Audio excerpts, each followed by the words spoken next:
தமிழகத்தை அயோத்தியாக மாற்றும் நயினார் நாகேந்திரனின் கனவு பகல் கனவாகவே இருக்கும் என்று அமைச்சர் சேகர் பாபு கூறியிருக்கிறார். சென்னை பாரிமுனையில் உள்ள காளிகாம்பாள் திருக்கோவிலின் கிழக்கு ராஜகோபுரத்தை நவீன தொழில்நுட்பத்துடன் உயர்த்தும் பணிகளை சேகர் பாபு தொடங்கி வைத்தார்.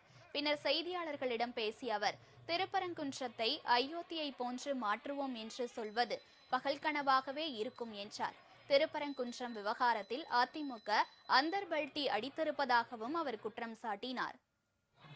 வடமாநிலங்கள் வேண்டுமென்றால் அவர்கள் நினைத்த இது போன்ற செயல்கள், இது போன்ற காரியங்கள் ஈடேறலாம். தமிழகத்தை பொறுத்தளவில் நான் பலமுறை சொல்லியதுதான், ஜாதி மத இன மொழிகளுக்கு அப்பாற்பட்டு நடைபெறுகின்ற ஆட்சி மாண்புமிகு தமிழக முதல்வர் தலைமையில் இருக்கின்ற திராவிட மாடல் ஆட்சி. அவருடைய கனவு பகல் கனவாகத்தான் இருக்கும். இந்த மண் திராவிட மண், ராமானுஜர் வாழ்ந்த மண்.